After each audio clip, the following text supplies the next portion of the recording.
Bonjour France. Bonjour André. Là, ici à la Maison de la Famille, vous avez une belle nouveauté, c'est des ateliers de portage. Pouvez-vous nous expliquer en gros c'est quoi? Oui, nos ateliers de portage s'adressent aux parents de la MRC de Bonaventure. C'est des ateliers de différents niveaux. On a des niveaux débutants, intermédiaires, avancés. Le niveau débutant, on commence par montrer aux parents les règles de sécurité, comment porter bébé et tout ça, de faire attention aussi à leur posture pour eux, ne pas se blesser en portant bébé. Puis, on fait un outil de portage à peu près dans l'atelier débutant. Ensuite, dans l'atelier intermédiaire, on voit d'autres outils de portage et puis on voit d'autres façons, d'autres nœuds et puis d'autres techniques de portage. On avance un petit peu plus. Puis le dernier, l'atelier de portage avancé, on va montrer aux parents à porter bébé sur le dos. Donc, bébé grandit au fur et à mesure des ateliers. Donc, mais par contre, si le parent a déjà porté en avant sur la hanche et puis que lui, il ne sait pas comment porter sur le dos puis il veut porter au dos, à ce moment-là, il peut communiquer avec nous. Puis on va aussi pouvoir donner l'atelier de portage avancé lorsqu'il y a déjà les autres outils en main, là. Pouvez-vous nous expliquer, c'est quoi les avantages du portage? Les avantages du portage sont nombreux. Ils sont nombreux pour le bébé, pour la maman et pour le papa. Donc, pour le bébé, les avantages du portage, c'est sécurisant pour le bébé. Donc, quand il arrive au monde, le petit bébé, il arrive dans un monde vaste qu'il ne connaît pas. Donc, d'être en proximité de sa mère, surtout les 3 premiers mois, c'est vraiment rassurant pour le bébé. En même temps, de rassurer le bébé, ça a aussi créé des liens forts avec les parents. Donc, avec la maman d'abord, puis avec le papa aussi, lorsque c'est difficile aussi. Des fois, on remarque des fois que les papas ont plus de difficultés, les bébés pleurent beaucoup, parce qu'ils sont séparés de leur maman. Donc, faire du portage, ça vient vraiment créer un lien, un lien plus fort au niveau affectif. OK?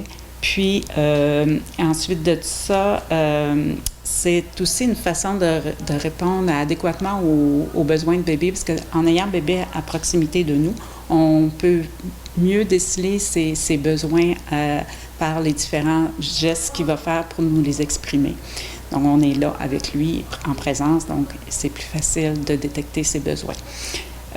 Ensuite de ça, c'est bon aussi pour réguler la température du poupon. Lorsque la maman le porte, parce que la nature est bien faite, hein, la maman, lorsqu'elle porte son bébé, sa température va se réguler en fonction de son bébé. Si son bébé a froid, il va avoir une augmentation de la température. Si son bébé a chaud, il va avoir un rafraîchissement. Donc, c'est vraiment physiologique, ce système-là. Ça ne se fait pas avec le papa. Ça se fait vraiment avec la maman. C'est elle qui, lorsqu'elle allaite et tout ça, ça fonctionne comme ça, tout simplement. Donc, le papa doit faire plus attention pour réguler la température de son poupon. C'est un des bienfaits. Ensuite, ça facilite le sommeil et puis facilite aussi l'allaitement du bébé. Étant donné que le bébé est plus calme et plus rassuré, donc le bébé va faire de meilleurs sommeils, le bébé va mieux digérer. Donc, ça facilite aussi les bébés lorsqu'ils font du reflux. Étant donné que le bébé est à la verticale, c'est plus facilitant au niveau des problèmes de reflux du bébé. Ensuite, ça évite aussi la plagiocéphalie, donc la tête aplatie, parce qu'il ne se retrouve pas longtemps couché sur le dos ou quoi. Il est en portage à la verticale, donc ça ça évite ce phénomène-là. Ensuite, ça aide aussi au développement neurologique de bébé. Lorsqu'on porte bébé se move aussi dans l'espace avec sa mère, donc au niveau de la proprioception, de ses sensations, au niveau de l'espace et tout ça, ça aide au niveau neurologique pour le développement.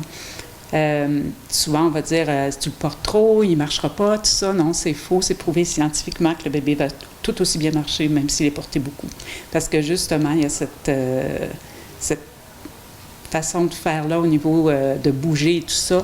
Dans le cerveau du bébé, tout ça, ça se place au niveau du mouvement et il peut marcher comme un autre enfant.